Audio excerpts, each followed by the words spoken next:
Students, I am Sneha Sharma from math pirates. आज हम एक इम्पॉर्टेंट टॉपिक डिस्कस करने वाले हैं जिसका नाम है अर्ली सोसाइटीज। अर्ली सोसाइटीज हम कौन सी सोसाइटी की बात कर रहे हैं? जब ह्यूमंस का एवोल्यूशन होना शुरू हुआ। तो आई थिंक हम सबको ये थोड़ा बहुत पता है कि आप जब चार्ल्स डार्विन का नाम सुनते हो तो वो ह्यूमन एवोल्यूशन के बारे में बताते हैं कि हम पहले एप्स थे, फिर हम धीरे धीरे क्या हुआ, हमारे फीचर्स चेंज हुए और हम ह्यूमंस बने जैसे कि आज हम दिखते हैं, जिसको हम मॉडर्न ह्यूमन भी कहते हैं, होमो सेपियंस भी कहते हैं। ठीक है, तो ये जो ट्रांजिशन था ये एक बहुत ही सडन ट्रांजिशन नहीं था, रादर ये एक एवोल्यूशन था। एवोल्यूशन यानी बहुत स्लोली स्लोली ये चीज हुई है। तो वही हम थोड़ा बहुत आज डिस्कस करने वाले हैं कि अर्ली ह्यूमंस कैसे थे, हम कैसे एप से चेंज हुए, क्या चेंजेस हमने देखे। थोड़ा बहुत हम इन टॉपिक्स को टच करेंगे। तो चैप्टर का टॉपिक का नाम क्या है आपका?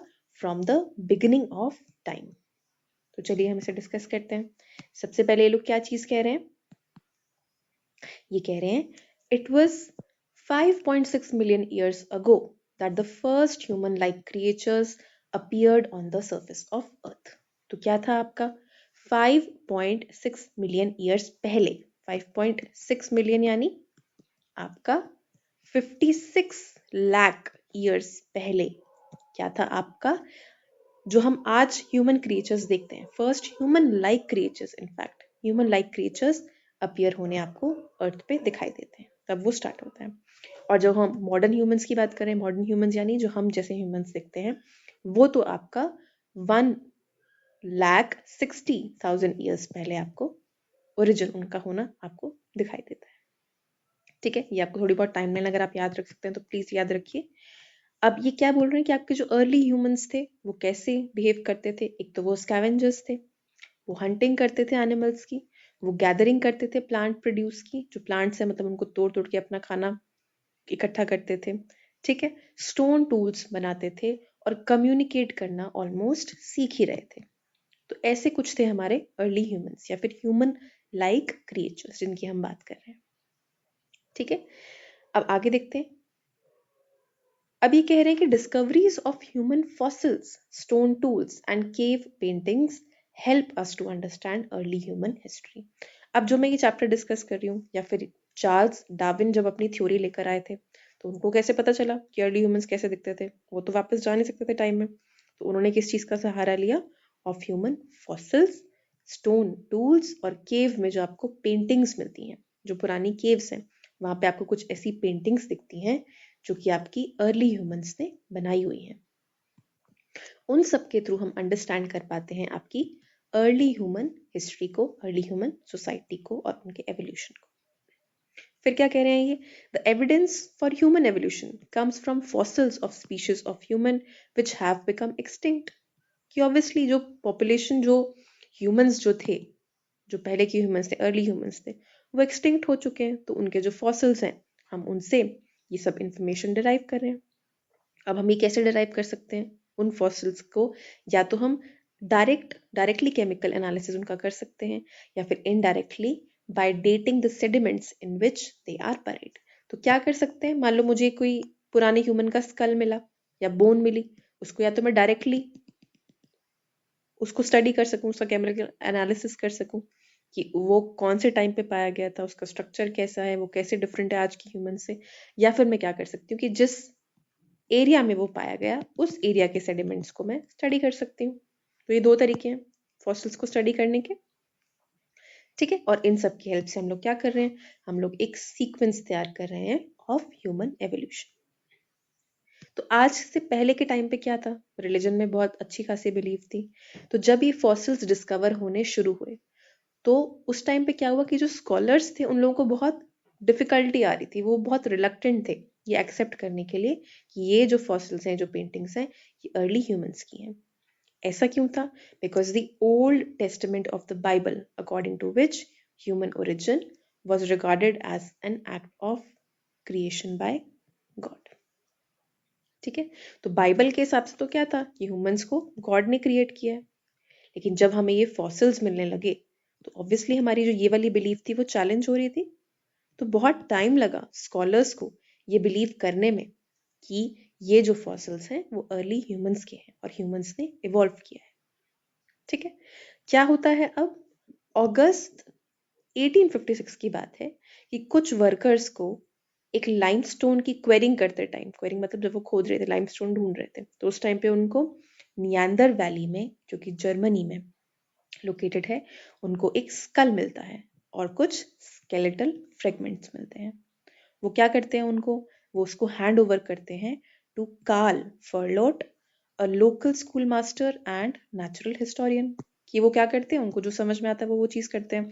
वो उसको ले जाते हैं एक लोकल स्कूल मास्टर के पास में और एक नेचुरल हिस्टोरियन के पास में, और उससे एनालिसिस करवाते हैं कि आप हमको बताओ कि ये क्या चीज़ है, हमको तो समझ नहीं आ रहा है क्या चीज़ है। तो वो क्या करते हैं, फिर वो जो लोकल स्कूल मास्टर थे वो बताते हैं कि it did not belong to a modern human, कि वो तो किसी मॉडर्न ह्यूमन का स्कल नहीं है। मॉडर्न ह्यूमन यानी आज के जो हम, जैसे हम ह्यूमंस आज दिखते हैं, तो वो ये कहते हैं कि एक मॉडर्न ह्यूमन का स्कल नहीं है। फिर जब उनको ये एनालिसिस उनका होता है तो वो उसको एक प्रोफेसर के पास लेके जाते हैं, जो एनाटॉमी के प्रोफेसर होते हैं एट बॉन यूनिवर्सिटी। ठीक है, जब वो स्टडी करते हैं उस फॉसिल को, तो दे जॉइंटली पब्लिश अ पेपर।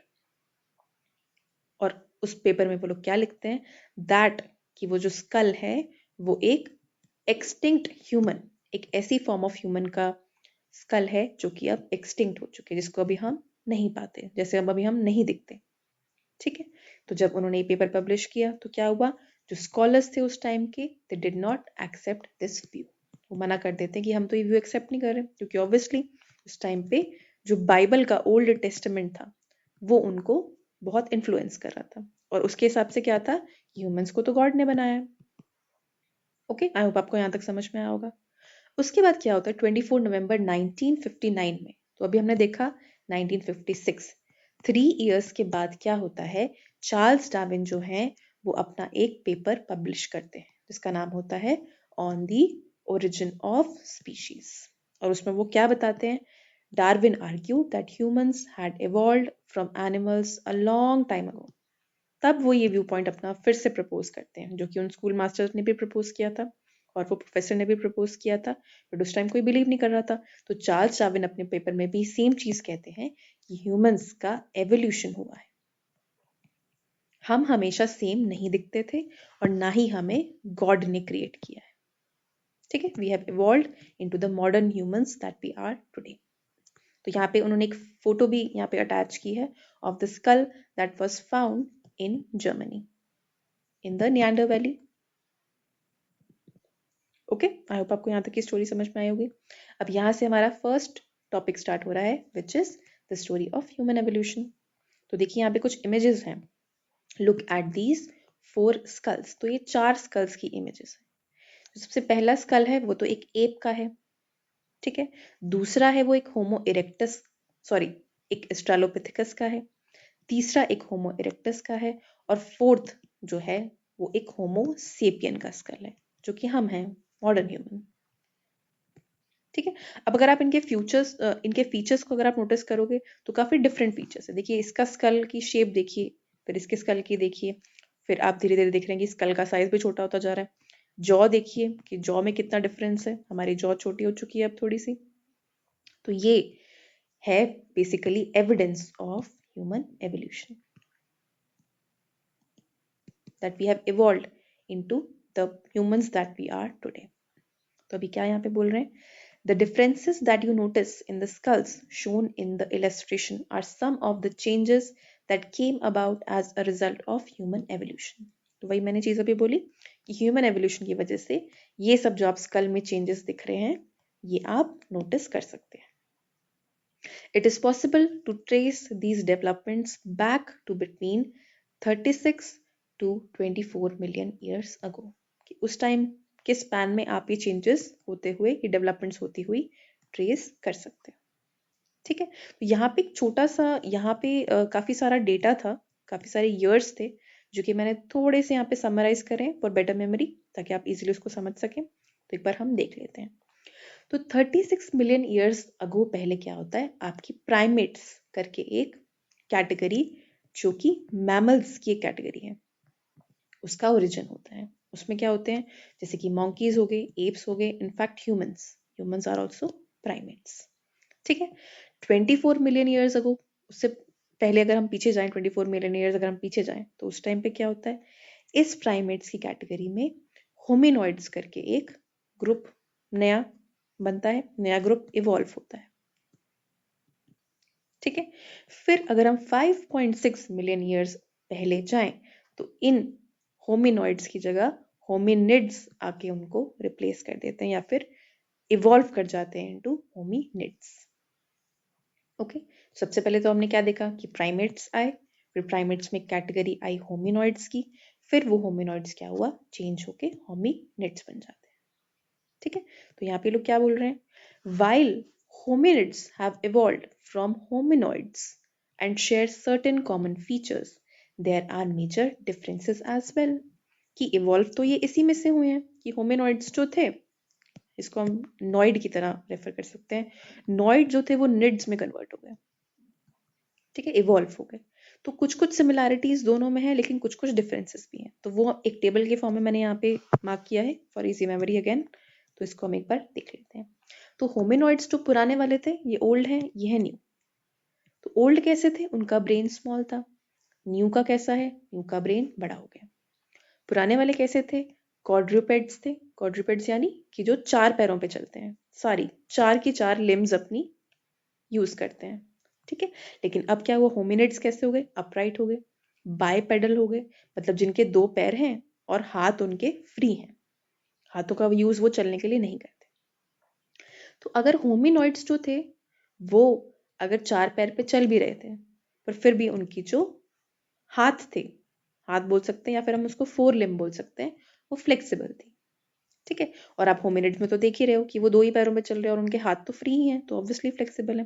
तो इनको इस चीज का क्या एडवांटेज मिला कि उन्होंने टूल मेकिंग भी करना शुरू किया था इस वजह से। ठीक है, आई होप आपको यहाँ तक समझ में आया होगा।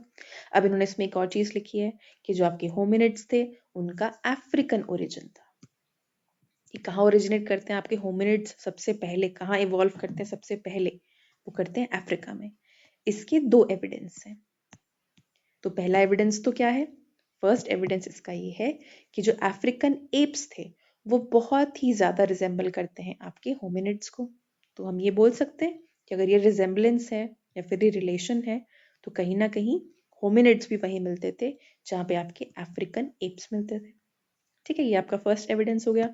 सेकेंड एविडेंस क्या है कि आपके जो अर्लीस्ट होमिनिड फॉसिल्स हैं वो भी आपको अफ्रीका में मिले हैं, ईस्ट अफ्रीका में। ओके, जिनको हम एस्ट्रालोपिथेकस भी कहते थे। अभी हमने एस्ट्रालोपिथेकस का स्कल देखा था ऊपर, तो एस्ट्रालोपिथेकस सबसे पहले आपको कहाँ मिल रहे हैं, ये मिल रहे हैं आपको अफ्रीका में। ठीक है, आई होप आपको यहाँ तक क्लियर होगा। अब हम आगे एक बार और देख लेते हैं। अब ये कह रहे हैं कि hominids belong to a family known as Hominidae which includes all forms of human beings.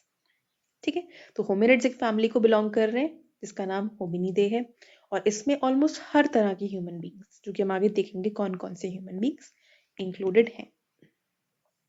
अब इनके कॉमन फीचर्स क्या हैं इन सब ह्यूमन बींग्स के या फिर होमिनिड्स के, कि इनका लार्ज ब्रेन साइज है, अपराइट पोस्चर है, बाइपेडल है, और इनके हैंड्स में स्पेशलाइजेशन है, जो कि अभी हमने देखा कि लार्जर ब्रेन है, अपराइट 2 पैरों का इस्तेमाल करते हैं, बाइपेडल है, अगेन 2 पैरों का इस्तेमाल कर रहे हैं चलने फिरने के लिए, और उनके हैंड्स किस चीज के लिए वो यूज कर पा रहे हैं, फॉर टूल मेकिंग। अभी हमने देखा था डिफरेंस में, होमिनिड्स और होमिनॉइड्स के डिफरेंस में जब हमने देखा था तो।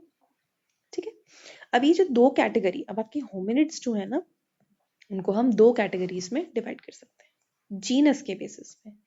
तो सबसे पहले तो हो गए आपके एस्ट्रालोपिथेकस, तो मैं इसको शॉर्ट फॉर्म में लिखा है, बट इसका मतलब है एस्ट्रालो, ये जो लिखा है यहाँ पे, स्पेलिंग थोड़ी डिफिकल्ट है, तो इसका मतलब है एस्ट्रालोपिथेकस। और दूसरी कैटेगरी है होमो की। होमो में बहुत सारी कैटेगरीज आती हैं, अभी हम वो देखेंगे।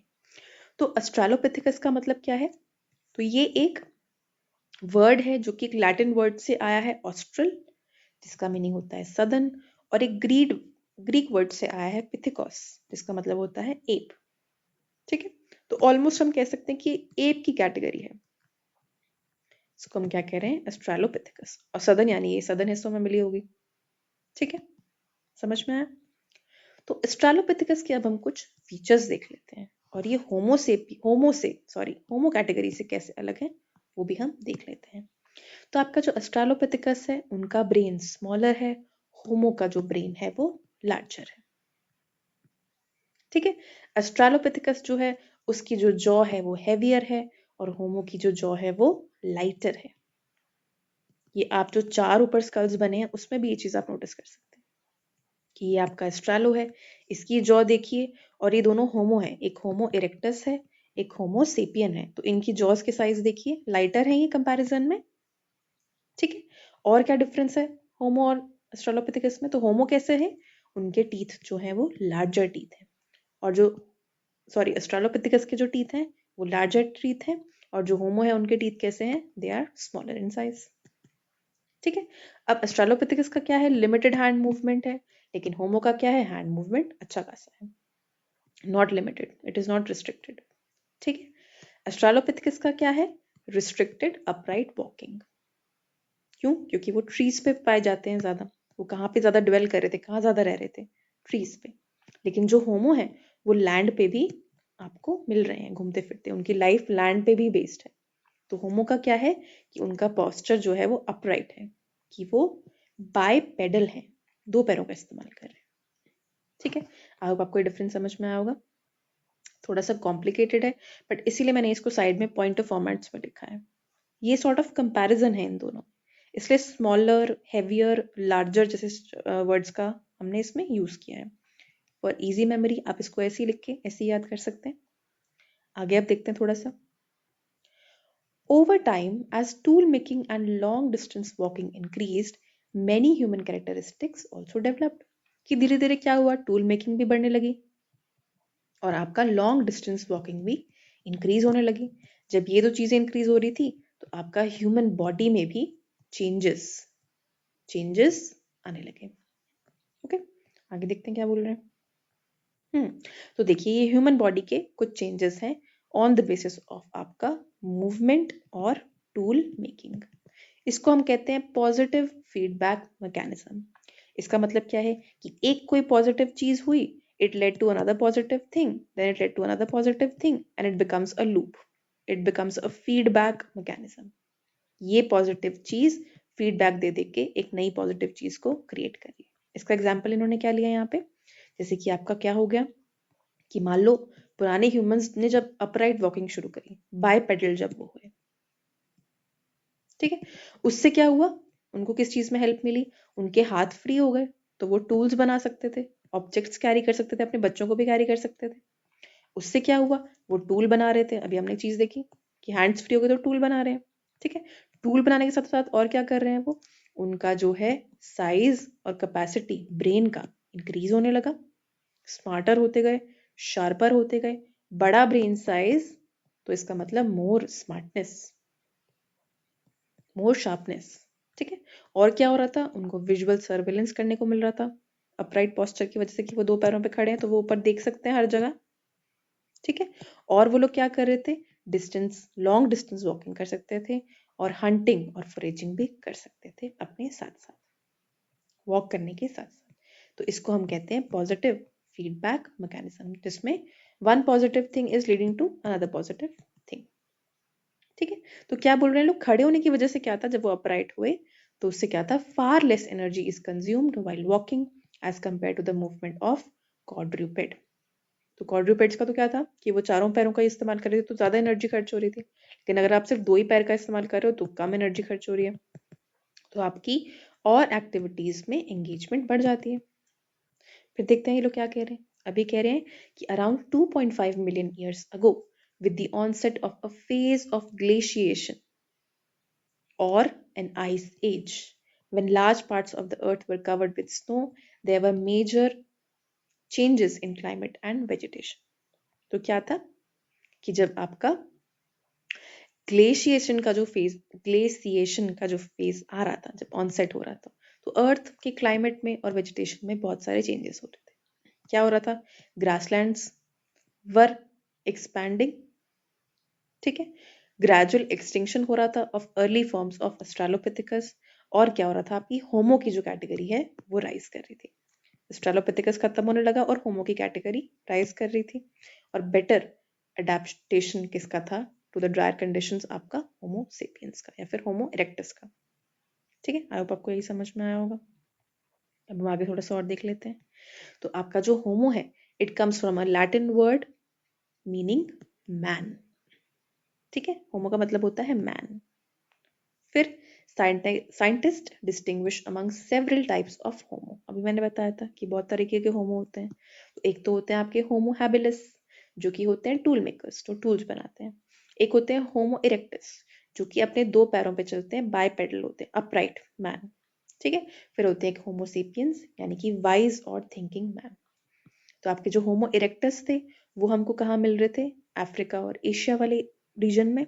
और होमो हैबिलिस टूल मेकर्स कहाँ मिल रहे थे, इथियोपिया और तंजानिया वाले एरियाज में।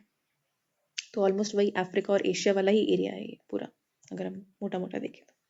ठीक है, आगे लोग क्या बोल रहे हैं, in some instances the names for fossils are derived from the places where the first fossils of a particular type were found.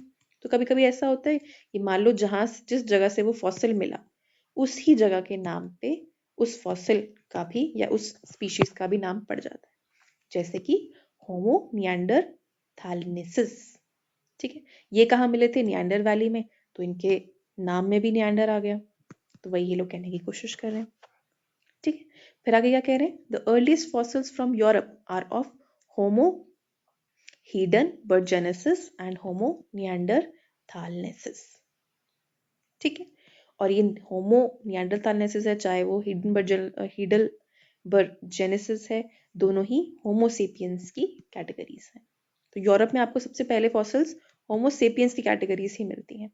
और ऑस्ट्रेलोपिथेकस हो गया, चाहे आपकी ये होमो इरेक्टस हो गए या होमो आपके सेपियंस जो दूसरी कैटेगरी है होमो सेपियंस हो गए, वो आपको अफ्रीका में तो बहुत पहले ही मिलने स्टार्ट हो गए थे। ऑस्ट्रेलोपिथेकस वगैरह आपको अफ्रीका में ही मिलता है मोस्टली, लेकिन आपका जो सेपियन कैटेगरी है वो आपको यूरोप में, तो वहां पे शुरुआती होमो सेपियंस से होती है। ठीक है, लेकिन अफ्रीका में उससे भी पीछे जाके ऑस्ट्रेलोपिथेकस जैसी कैटेगरीज और इरेक्टस जैसी कैटेगरीज या फिर इवेंचुअली सेपियंस जैसी कैटेगरीज भी आपको देखने को मिलती हैं। फिर हमने ये अभी डिस्कस किया ही था, an increase in brain size is associated with more intelligence and a better memory. जो कि आप होमो सेपियंस तक आते आते देखते हो कि ब्रेन का जो साइज है वो इंक्रीज होता जा रहा है धीरे धीरे, और आपका जो जॉ का साइज है वो रिड्यूस होता जा रहा है। तो स्पेस बन रही है ब्रेन के आने के लिए वहां पे। आई होप आपको यहाँ तक समझ में आया होगा। तो ये थोड़ा बहुत हमने ह्यूमन की एवोल्यूशन के टॉपिक को टच किया है। आई नो थोड़ा कॉम्प्लिकेटेड है, इन टेक्निक्स के थ्रू आप याद कर सकते हैं, जो कि टेबल्स यहाँ पे बनाए हैं, जो कि साइड में पॉइंटर्स लिखे हैं, they make it easier for you to memorize. Okay, if you liked the lecture, please like the video, share it with your friends, subscribe to the channel. Thank you so much for listening patiently. Thank you.